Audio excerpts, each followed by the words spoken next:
नमस्कार। प्रादेशिक समाचार के साथ मैं शीला कुमारी। पहले मुख्य समाचार। प्रधानमंत्री नरेंद्र मोदी ने जर्मनी, डेनमार्क और फ्रांस की यात्रा पर रवाना होने से पहले दिए वक्तव्य में कहा, वर्तमान वैश्विक चुनौतियों के दौर में यूरोप की यात्रा से आपसी सहयोग होंगे मजबूत।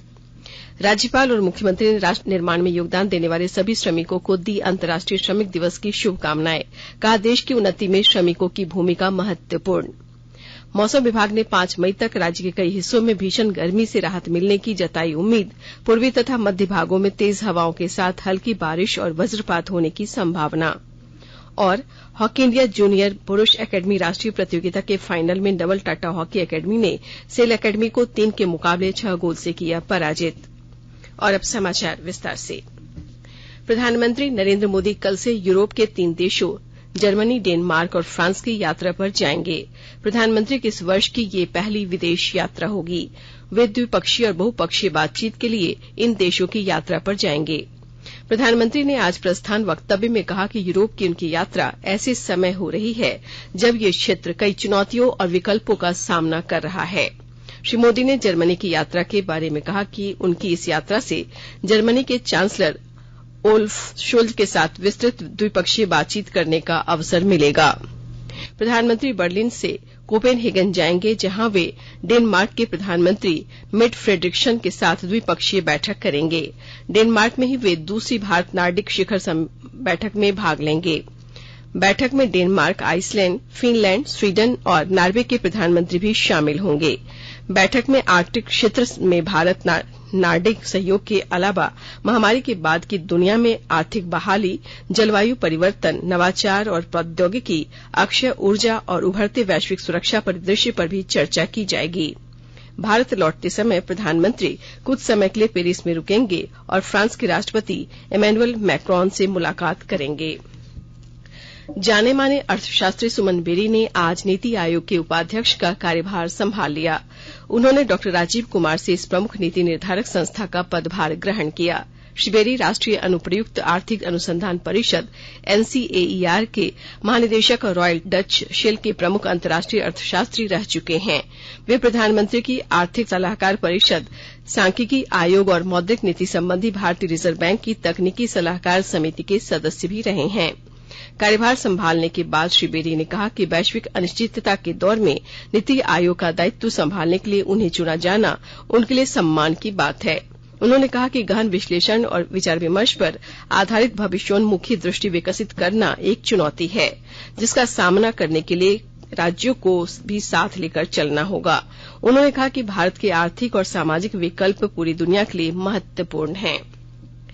राज्य में होने वाले त्रिस्तरीय पंचायत चुनाव को शांतिपूर्ण तरीके से संपन्न कराने के लिए पुलिस मुख्यालय ने अतिरिक्त केंद्रीय बलों के लिए प्रस्ताव तैयार किया है। विस्तृत ब्यौरा दे रही हैं हमारी संवाददाता। राज्य में त्रिस्तरीय पंचायत चुनाव को शांतिपूर्ण तरीके से संपन्न कराने के लिए पुलिस मुख्यालय ने केंद्रीय बलों की अतिरिक्त 175 कंपनियों की आवश्यकता जाहिर की है। इसके लिए झारखंड पुलिस ने प्रस्ताव तैयार कर लिया है। वर्तमान में राज्य में पहले से केंद्रीय अर्धसैनिक बलों की 132 कंपनियां तैनात है। राज्य के 24 जिलों में 16 जिले नक्सल प्रभावित है। वहीं राज्य में बड़ी संख्या में अति संवेदनशील बूथ भी हैं। इसलिए पंचायत चुनाव शांतिपूर्ण तरीके से संपन्न कराने के लिए पुलिस मुख्यालय ने अतिरिक्त जवानों की आवश्यकता जताई है। पंचायत चुनाव इसी महीने में 4 चरणों में होने हैं, जबकि चौथे चरण के चुनाव में सबसे ज्यादा नक्सल प्रभावित क्षेत्रों में चुनाव संपन्न कराए जाने हैं। पिछले दिनों राज्य के पुलिस महानिदेशक ने सभी जिलों के पुलिस अधीक्षकों और प्रक्षेत्र के पुलिस उप महानिरीक्षकों के साथ बैठक कर उनसे आवश्यकताओं की मांग की थी। राज्यपाल रमेश बैस ने राष्ट्र निर्माण में योगदान देने वाले सभी श्रमिकों को आज अंतर्राष्ट्रीय श्रमिक दिवस की शुभकामनाएं दी हैं। अपने संदेश में उन्होंने कहा है कि राज्य और राष्ट्र की उन्नति में श्रमिकों की महत्वपूर्ण भूमिका है। श्रमिकों का कठोर परिश्रम एवं समर्पण राष्ट्र की समृद्धि का प्रतीक है। उन्होंने सभी श्रमिकों के उज्जवल भविष्य की कामना की है।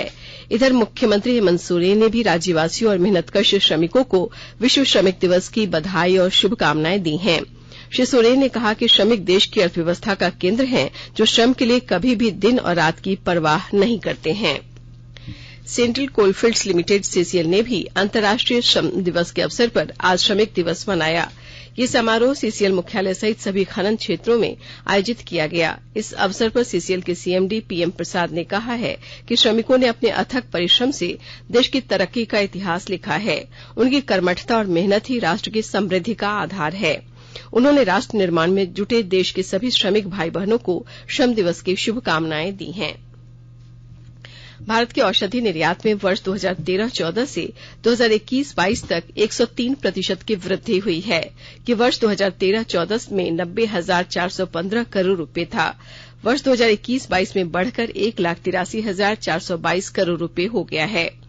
औषधि क्षेत्र में निर्यात का ये अब तक का सबसे अच्छा प्रदर्शन है। निर्यात में 8 वर्षों में लगभग $10 अरब की एक उल्लेखनीय वृद्धि हुई है। वाणिज्य और उद्योग मंत्री पीयूष गोयल ने ट्वीट संदेश में कहा कि प्रधानमंत्री नरेंद्र मोदी के कुशल नेतृत्व में भारत दुनिया का औषधि केंद्र बन गया है। वैश्विक व्यापार व्यवधानों और कोविड महामारी की दवाओं की मांग में गिरावट के बावजूद वर्ष 2021-22 में औषधि निर्यात में सकारात्मक वृद्धि हुई है। राष्ट्रव्यापी कोविड टीकाकरण अभियान के अंतर्गत अब तक 189 करोड़ 17 लाख से अधिक टीके लगाए जा चुके हैं। स्वास्थ्य मंत्रालय ने बताया है कि कल 25,95,000 से अधिक टीके लगाए गए। इस दौरान 3,000 से अधिक लोगों में संक्रमण की पुष्टि हुई है और लगभग 2,900 रोगी स्वस्थ हुए हैं। स्वस्थ होने की दर 98.74% है। इस समय देश में 19,000 से अधिक रोगियों का उपचार किया जा रहा है। आकाशवाणी के ताजा तरीन समाचारों के लिए आप हमारी वेबसाइट newsonair.com पर लॉग ऑन कर सकते हैं। ताजा समाचार Twitter handle @AIR news alerts और Facebook page all India radio news पर भी उपलब्ध है। आप प्रादेशिक समाचार एकांश के ट्विटर हैंडल @AIR News_Ranchi और फेसबुक, इंस्टाग्राम पेज तथा YouTube channel AIR news Ranchi पर भी हमारे बुलेटिन सुन सकते हैं। प्रादेशिक समाचार आप आकाशवाणी रांची से सुन रहे हैं और अब पेश है कोरोना से बचाव के कुछ संदेश।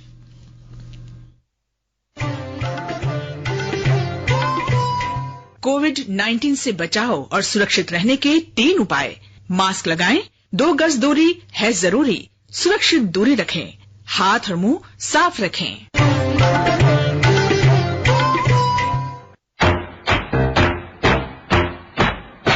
चलो मिलकर एक शुरुआत करें, चलो एक फैसला आज करें। मास्क नहीं तो टोकेंगे, कोरोना को रोकेंगे। चलो एक वादा करते हैं, चलो एक वादा करते हैं। मास्क नहीं तो टोकेंगे, कोरोना को रोकेंगे। भारत सरकार द्वारा जनहित में जारी। कोविड-19 से बचाव और सुरक्षित रहने के 3 उपाय। मास्क लगाएं, 2 गज दूरी है जरूरी, सुरक्षित दूरी रखें, हाथ और मुंह साफ रखें। प्रादेशिक समाचार में आपका एक बार फिर से स्वागत है। नए थल सेनाध्यक्ष जनरल मनोज पांडे ने कहा है कि उनकी प्राथमिकता संघर्ष के सभी मोर्चों पर वर्तमान और भविष्य की चुनौतियों के लिए उच्च स्तरीय सैन्य तैयारी सुनिश्चित करना है। नई दिल्ली में आज सुबह साउथ ब्लॉक में सलामी गारद का निरीक्षण करने के बाद उन्होंने संवाददाताओं से कहा कि वर्तमान वैश्विक राजनीतिक स्थिति तेजी से बदल रही है। उन्होंने कहा कि ऐसे में भारतीय थल सेना का कर्तव्य है कि वो सेना के सभी अंगों के साथ तालमेल रखते हुए किसी भी चुनौती का मुकाबला करने के लिए तैयार रहे। देवघर में इस बार 14 जुलाई से श्रावणी मेला शुरू हो रहा है। 1 महीने तक चलने वाले इस मेले की तैयारियां शुरू हो गई हैं। जिले के उपायुक्त मंजूनाथ भंजंत्री ने बताया कि इस बार भीड़ नियंत्रित करने के लिए मुंबई और कोलकाता की कंपनियां 3D कैमरा लगा रही हैं। इससे मंदिर परिसर में भीड़ पर नजर भी रखी जाएगी। अप्रैल 2022 में वस्तु और सेवा कर जीएसटी राजस्व संग्रह लगभग 1,68,000 करोड़ रुपए के उच्चतम स्तर के करीब पहुंच गया है। अप्रैल में कुल राजस्व संग्रह 1,67,540 करोड़ रुपए था। अप्रैल का जीएसटी संग्रह मार्च 2022 से 25,000 करोड़ रुपए अधिक है। वित्त मंत्रालय ने कहा है कि अप्रैल 2022 के लिए राजस्व पिछले साल के इसी महीने में जीएसटी राजस्व से 20% अधिक है। मंत्रालय ने कहा कि पहली बार जीएसटी संग्रह 1,50,000 करोड़ रुपए का आंकड़ा पार कर गया है। गोड्डा जिले में लगातार हो रही बिजली की किल्लत के विरोध में भारतीय जनता पार्टी के नेताओं ने आज राज्य सरकार के विरोध में धरना दिया। इस दौरान गोड्डा के विधायक अमित कुमार मंडल ने कहा कि भीषण गर्मी के समय में बिजली और पानी जैसी मूलभूत सुविधाएं आम लोगों को नहीं मिल पा रही हैं। उन्होंने कहा कि अगर ऐसी स्थिति रही तो आने वाले दिनों में धरना और प्रदर्शन तेज किया जाएगा। सिमडेगा में विप्र फाउंडेशन के 13वें स्थापना दिवस के अवसर पर सदर अस्पताल स्थित ब्लड बैंक में आज एक रक्तदान शिविर का आयोजन किया गया। इस शिविर में बड़ी संख्या में लोगों ने रक्तदान किया। रक्तदान करने वालों में युवक और महिलाएं शामिल थीं। शिविर में 20 यूनिट रक्तदान किया गया। मौसम विभाग ने 5 मई तक राज्य के कई हिस्सों में भीषण गर्मी से राहत मिलने की उम्मीद जताई है। विभाग के अनुसार 5 मई तक राज्य के पूर्वी तथा मध्य भागों में कहीं कहीं आंशिक बादल छाए रहेंगे। इस दौरान हल्की बारिश और वज्रपात होने की भी संभावना है। तेज हवाएं भी चल सकती हैं। इससे तापमान में गिरावट आने की उम्मीद है। इसे लेकर मौसम विभाग ने येलो अलर्ट जारी किया है। इधर राजधानी रांची समेत आसपास के इलाकों में आज सुबह से बादल छाए रहने से लोगों को गर्मी से राहत मिली है। Hockey India junior man academy national championship 2022 का खिताब नवल टाटा हॉकी एकेडमी के खिलाड़ियों ने जीत लिया है। टिल्को स्थित ISWP स्पोर्ट्स कॉम्प्लेक्स में आयोजित एक कड़े मुकाबले में नवल टाटा हॉकी एकेडमी ने सेल एकेडमी को 3 के मुकाबले 6 गोल से पराजित कर दिया। इस अवसर पर मुख्य अतिथि के रूप में हॉकी के ओलंपियन खिलाड़ी पद्मश्री धनराज पिल्ले मौजूद थे। पत्रकारों से बातचीत में उन्होंने कहा कि टोक्यो ओलंपिक के बाद से भारतीय हॉकी टीम में सकारात्मक ऊर्जा आई है। उन्होंने कहा कि ओलंपिक में 41 साल बाद देश को कांस्य पदक मिला है। अभी एशियन गेम्स, कॉमनवेल्थ गेम्स और वर्ल्ड चैंपियनशिप होने वाले हैं, जिसमें भारतीय टीम बेहतर प्रदर्शन करेगी। टोक्यो ओलंपिक्स के बाद ऐसा एक पॉजिटिव वाइब हमारी हॉकी के लिए स्टार्ट हो गया और तहे दिल से शुक्रिया अदा करना चाहूंगा प्रधानमंत्री। जब भी टीम अच्छा काम करता है तो उनका फोन कॉल जाता है, तो बात करने के लिए पूरी टीम के साथ में बात करते हैं और क्या चल रहा है। मुझे लगता है कि बहुत साल के बाद हम लोगों ने 41 साल लग गया ब्रॉन्ज मेडल जीतने के लिए। इस वक्त हिंदुस्तान की हॉकी टीम बहुत बढ़िया काम कर रहा है और मैं बधाई देना चाहूंगा हॉकी इंडिया को भी, क्योंकि लड़के जो परफॉर्मेंस कर रहे हैं उसके हिसाब से एशियन गेम्स, कॉमनवेल्थ गेम्स और वर्ल्ड चैंपियनशिप होने वाला है, उसमें हमारा परफॉर्मेंस बहुत बढ़िया रहेगा। और खास करके और नवल टाटा हॉकी एकेडमी जमशेदपुर को मैं बधाई देना चाहूंगा कि इतना बढ़िया ये टूर्नामेंट आयोजित किया गया है। ऐसा टूर्नामेंट आने वाली पीढ़ी जो जूनियर टीम है, एकेडमीज की टीम है, ऐसा टूर्नामेंट होते रहना चाहिए। राष्ट्रीय सब जूनियर महिला हॉकी प्रतियोगिता के लिए झारखंड महिला टीम का विशेष प्रशिक्षण शिविर 2 मई से रांची में शुरू होगा। हॉकी झारखंड के उपाध्यक्ष मनोज कोनबेगी ने आज बताया कि 11 से 22 मई तक मणिपुर की राजधानी इम्फाल में 12वीं हॉकी इंडिया राष्ट्रीय सब जूनियर महिला हॉकी प्रतियोगिता का आयोजन होगा। इसके लिए झारखंड टीम के कैंप में चयनित हॉकी खिलाड़ियों को विशेष प्रशिक्षण शिविर 2 मई को एस्ट्रोटर्फ हॉकी स्टेडियम और बरियातू स्थित बालिका उच्च विद्यालय रांची में आयोजित किया जाएगा। इस कैंप में कुल 29 खिलाड़ियों को आमंत्रित किया गया है। 7 मई तक होने वाले इस शिविर में श्रेष्ठ 18 खिलाड़ियों का चयन किया जाएगा। अंत में मुख्य समाचार एक बार फिर।